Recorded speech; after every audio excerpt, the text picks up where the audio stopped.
الا یبلو جو ہے عربی زبان میں آتا ہے آزمانا. خلق الموت والحیات لیبلوکم ایکم احسن عملا. یہی معنی ابتلا کے بھی. ابتلا یبتلی آزمانا. ابلا یبلی جو آتا ہے باب افعال سے، اس میں آتا ہے کسی کو کسی تکلیف میں ڈال کر اس کو نکھارنا، کہ اس کا جوہر نکھر جائے، اس کے اندر جو خیر ہے وہ اور چمک جائے، لوگوں کو بھی معلوم ہو جائے کہ یہ شخص اس مقام کا اہل ہے، اس کے اندر یہ صلاحیت ہے، اس میں یہ قوت موجود ہے. تو یہ گویا کہ اہل ایمان کی صلاحیتوں کو نکھارنے کے لیے اور ان کے درجات کی ترقی کے لیے بھی اللہ تعالیٰ دنیا کے اندر یہ مصیبتیں اور امتحانات جو ہیں آزمائش کے حوالے سے افراد پر بھی اجتماعی طور پر بھی لاتا ہے. اور ایک اس کا اور بھی ہے، اہل ایمان پر اس طرح کے ابتلاء و آزمائش کی ایک نوعیت اور بھی ہے، اور وہ یہ ہے کہ جو بھی آپ سے غیر ارادی طور پر یا یہ کہ آپ نے کوئی گناہ ارادی طور پر بھی کر لیا، اللہ تعالیٰ اس کی سزا اسی دنیا میں دے کر آخرت کی سزا سے محفوظ کر دے. گویا کہ اس سے بڑا خیر کیا ہوگا؟ یہاں کی سزا کیا ہے؟ جھیل لی آپ نے، بخار آ گیا، ٹانگ ٹوٹ گئی، چلیے 3 مہینے آپ بستر پر پڑے رہے نا، اور کیا ہوا؟ کچھ نہیں. لیکن یہ کیا آخرت کی سزا ملتی ہے؟ بہت عظیم ہے. لہذا کفارہ بناتا ہے اللہ تعالیٰ ان جو بھی گناہ ہو گئے ہیں، غلطیاں ہو گئی ہیں، ان کا کفارہ اللہ تعالیٰ بندہ مومن کے لیے. حضور کی ایک حدیث ہے، اس کا متن مجھے اس وقت یاد نہیں ہے، کہ مومن کا معاملہ عجیب ہے. اسے کوئی تکلیف پہنچتی ہے، صبر کرتا ہے، وہ اس کے گناہوں کا کفارہ بن جاتا ہے، اور اگر کوئی خوبی ملتی ہے اس پر اللہ تعالیٰ کا شکر ادا کرتا ہے، اس کے درجات بلند ہو جاتے ہیں. تو یہ معاملہ جو ہے اللہ تعالیٰ کی طرف سے بندہ مومن کے حق میں خیر، کہ در حقیقت اس کے ان گناہوں کی پاداش کہ جو اس نے یہاں کر لیے ہیں، یہی دنیا میں دے کر دھو دیا جائے، پاک کر دیا جائے. جیسے آپ کو معلوم ہے دھوبی جو ہے کپڑے کو بھٹی میں چڑھاتا ہے، گرم پانی میں ڈالتا ہے کہ ڈالتا تاکہ اس کا میل نکلے، اس کے آگے پٹکتا بھی ہے ذرا اس کو تاکہ وہ میل اچھی طرح چھٹ جائے اس سے. اسی طرح اگر دنیا میں ہمارے میل چھٹ جائیں، دنیا میں اگر ہمارے گناہ دھل جائیں، تو یہ بڑے نفع کا سودا ہے، بڑے نفع کا سودا ہے، بڑے نفع کا سودا ہے. اس اعتبار سے آپ غور کیجئے کہ اگر یہ حقائق ہمارے سامنے رہے تو کیا کوئی تکلیف دنیا کی ہمیں بھاری محسوس ہوگی؟ ہمیں تو بتایا یہ گیا ہے کہ عسیٰ ان تکرہوا شیئا وہو خیر لکم وعسیٰ ان تحبوا شیئا وہو شر لکم واللہ یعلم وانتم لا تعلمون. ہو سکتا ہے کہ تم کسی چیز کو ناپسند کرو، ذرا آنے کہ اسی میں تمہارے لیے خیر ہے، تمہیں نہیں پتا. اور ہو سکتا ہے تم کسی چیز کو پسند کرو، ذرا آنے کہ اس میں تمہارا شر ہے، لیکن تمہیں نہیں معلوم. اللہ یعلم وانتم لا تعلمون. اللہ جانتا ہے، تم نہیں جانتے. اس حوالے سے سبردم بتو مایا خیش را خدانی حساب کم و بیش را. اے اللہ، اس کو کہتے ہیں تفویض. یہ سورہ تغابن کے درس میں یہ تمام مضامین تفصیل سے آتے ہیں کہ ایمان کے جو باطنی ثمرات ہیں اس میں سب سے پہلے مقام رضا ہے، پھر تفویض، توکل ہے.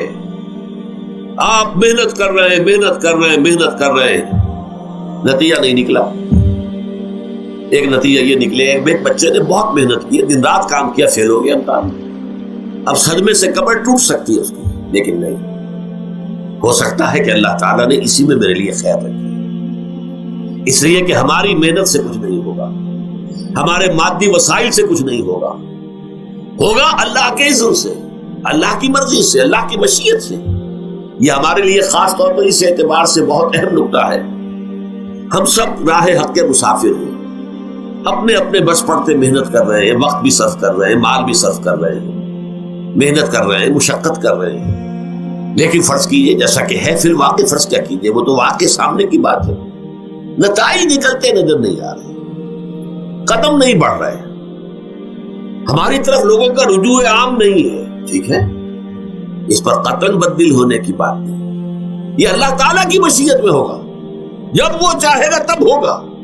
ہمارا کام یہ کہ اپنا فرض ادا کیے چلے جائیں بس، اور نتیجے سے بالکل ذہن کو اپنے منقطع کر لیں، ذہن کا کوئی تعلق آپ کے نتیجے کے ساتھ نہ رہے. یہ جب تک کیفیت ہماری نہیں ہوگی، ہم اس راہ پر استقامت اور مدام اس پر محنت اور جد و جہد کرنا جو ہے وہ ہمارے لیے ممکن نہیں رہے. اس کے لیے میں اگر آپ کے سامنے رکھوں معاملہ کہ حضور صلی اللہ علیہ وسلم کے جو پہلے 10 برس ہیں، جب سے آپ کو آغاز ہوا ہے وحی کا، اس کے بعد سے پہلے 10 برس دن رات کی محنت، شدید مشقت، یہاں تک کہ اللہ بھی روک رہا ہے نبی آپ اپنے آپ کو ہلاک کر لیں گے، لعلک باخع نفسک الا یکونوا مؤمنین، کیا آپ اپنے آپ کو اس صدمے میں ہلاک کر لیں گے؟ یہ ایمان نہیں لا رہے، اس قدر صدمہ۔ لیکن اس کے ساتھ یہ ہے، یہ نہیں ہے کہ نتیجہ نہیں نکل رہا تو کام چھوڑ کے بیٹھ جائے، نہیں، معاذ اللہ معاذ اللہ۔ نتیجہ نہ نکلے تو حضرت نوح علیہ السلام کی عمر بھی اگر حضور کی ہوتی 950 برس بھی حضور دعوت دیتے تھے، آپ کا کام تھا، آپ کا فرض تھا۔ حضرت نوح علیہ السلام بھی تو آخر اللہ کے ایک بندے تھے، اللہ کے رسول تھے، 950 برس تک دعوت دی۔ وَلَبِثَ فِيهِمْ أَلْفَ سَنَةٍ إِلَّا 50 عَامًا، یہ تو ہم مانتے ہی نا، اگر قرآن کے اندر نص قطعی صریح الفاظ نہ ہوتے کہ 950 برس تک رہے، ورنہ یہ بات سمجھ سے بالا تر ہے۔ عام طور پر معلوم ہوتا ہے کہ اس دور میں ابھی عمر زیادہ تھی لوگ۔ بہرحال جو میں نے عرض کیا تھا کہ دکھ جس سے انسان متاثر ہوتا ہے اس کی ایک قسم وہ ہے کہ جو ہمارے ارادہ اور اختیار سے باہر، اللہ کی مشیت سے، اللہ کے اذن سے، اللہ کی مرضی سے آتا ہے۔ اس کے لیے ہمارا کام صرف برداشت ہے۔ جو شے بھی ہمیں برداشت کی صلاحیت عطا کر دے وہی اس کا علاج ہے۔ جیسے آپ کو معلوم ہے کہ بخار بہت تیز چڑھا ہوا ہے، اس کی دوا نہیں ہے اسپرین یا کوئی اور پیراسیٹامول، بخار کی شدت کو کم کر دے، وہ کوئی علاج نہیں ہے۔ علاج تو ہوگا اگر معلوم ہو کہ کون سے جراثیم ہے، کس کی وجہ سے ہے، اس کا صحیح اینٹی بایوٹک کون سا ہے، وہ علاج ہوگا۔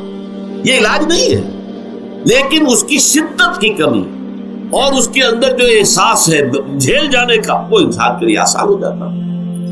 یہی مضمون آیا ہے سورہ حدید میں بھی، ما اصاب من مصیبت فی الارض ولا فی انفسکم، یہاں کھول دیا اس مضمون کو۔ میں نے عرض کیا تھا نا کہ یہ آفت سماوی بڑے پیمانے پر بھی ہو سکتی ہے، زمین میں یعنی زلزلہ آ گیا، فلڈ آ گیا، طوفان آ گیا، ولا فی انفسکم، خاص تمہاری جان میں، تمہیں بخار ہو گیا، تمہیں ٹی بی لگ گئی، تمہیں کوئی اور بیماری آ گئی، تمہیں کینسر ہو گیا، معاذ اللہ معاذ اللہ، ہوتا ہے، آخر ہوتا ہے، دنیا میں انسانی زندگی کے ساتھ یہ ساری چیزیں لگی ہوئی ہیں۔ لیکن یہ چیزیں ما اصاب من مصیبت فی الارض ولا فی انفسکم، نہیں پڑتی تم پر کوئی پڑنے والی کوئی مصیبت، کوئی تکلیف، نہ پوری زمین میں بڑے پیمانے پر، نہ تمہاری جانوں میں انفرادی سطح پر، الا فی کتاب من قبل ان نبرأھا، مگر یہ کہ وہ تو ایک کتاب میں، کتاب اللہ کے علم کی کتاب، الکتاب، اس میں پہلے سے درج موجود ہے۔ یہ الٹ اپ نہیں ہو گیا، یہ اچانک نہیں ہو گیا۔ آپ اچانک سمجھتے ہیں کہ صاحب میں تو جا رہا تھا، اچانک ٹرک نے آ کے مجھے دھکا مار دیا۔ اچانک کوئی شے یہاں نہیں ہوتی، اس کائنات میں پتہ تک نہیں ہلتا جب تک کہ اس نے رب نہ ہو۔ اچانک کا کیا سوال؟ در حقیقت جو ہوتا ہے وہ اللہ تعالیٰ کے علم میں پہلے سے ہے، علم میں کامل، ما کان وما یکون، جو کچھ ہوا ہے، جو کچھ ہوگا، مستقبل، ماضی، کل کا کل، آنے واحد میں اللہ کے علم میں موجود ہے۔ لہذا یہاں اچانک کچھ نہیں ہوتا، جو بھی آیا ہے اللہ کے علم سے آیا، اور یہ پہلے سے اللہ کے علم کے اندر موجود تھا، لکھا ہوا تھا، الا فی کتاب من قبل ان نبرأھا ان ذلک علی اللہ یسیر۔ یہ تمہیں تو مشکل نظر آئے گا لیکن اللہ پر بڑا آسان ہے، اللہ کا علم کامل، ما کانا ما یکون کو آوی ہے۔ لِكَيْ لَا تَأْسَوْا عَلَىٰ مَا فَاتَكُمْ، تاکہ تم افسوس نہ کیا کرو ان چیزوں پر جو تم سے چھوٹ جائیں، جاتی رہے، چھن جائیں۔ کوئی موقع تھا ہاتھ سے نکل گیا، کوئی دولت تھی اس پر ڈاکہ پڑ گیا، کوئی اور مصیبت ہے وہ آ گئی، کوئی عزیز فوت ہو گیا، اکلوتا بیٹا تھا فوت ہو گیا، وغیرہ وغیرہ۔ ما فاتکم، فات سے ہی فوتیدگی ہے نا، جو شے بھی نکل جائے، چلی جائے، ہاتھ سے جاتی رہے، چاہے وہ کوئی آپ کا عزیز تھا جو فوت ہو گیا تو آپ کے ہاتھ سے نکل گیا، یا کوئی مال تھا جو آپ کے قبضے سے نکل گیا، ڈاکہ پڑ گیا، چوری ہو گئی، نقصان ہو گیا کاروبار میں بہت بڑا، اس پر افسوس نہ کیا کرو۔ اگر افسوس کرو گے تو اس کا مطلب کیا ہوگا کہ تمہیں اللہ پر اعتماد نہیں ہے، یا تم سمجھتے ہو کہ اللہ کے سوا بھی کوئی ہے جو یہ کام کر سکتا۔ کائنات میں تو ایک ہی کی مرضی چلتی ہے، وہ ہے اللہ۔ لہذا اگرچہ وہ کسی کے ذریعے سے تکلیف آپ کو پہنچی ہے، کسی نے آپ کو پتھر مارا ہے، وہ پتھر ہو سکتا ہے آپ کو نہ لگتا، لگ گیا ہے تو اللہ کے فیصلے سے لگا ہے، اس کا باپ بھی نہیں پتھر مار سکتا آپ کو اگر اللہ کا اذن نہ ہو. لہذا آپ پتھر مارنے والے کو بھی مجرم سمجھیے، ٹھیک ہے، اس سے بھی قصاص لینے کا آپ کو حق ہے، لیکن یہ جان لیجئے کہ جو آیا ہے پتھر وہ اذن رب سے آیا. اب ظاہر بات ہے کہ اگر یہ کیفیت ہوگی تو غصہ اتنا نہیں ہوگا اس شخص پر کہ جس نے یہ کام کیا ہے، بلکہ ہو سکتا ہے آدمی مسکرا کے رہ جائے. جیسے کہ وہ میں واقعہ سناتا رہا ہوں اپنے دروس میں کہ ایک درویش میرے ساتھ بھی جا رہا تھا، جو رب کرے سو ہو، جو رب کرے سو ہو، جو رب کرے سو ہو.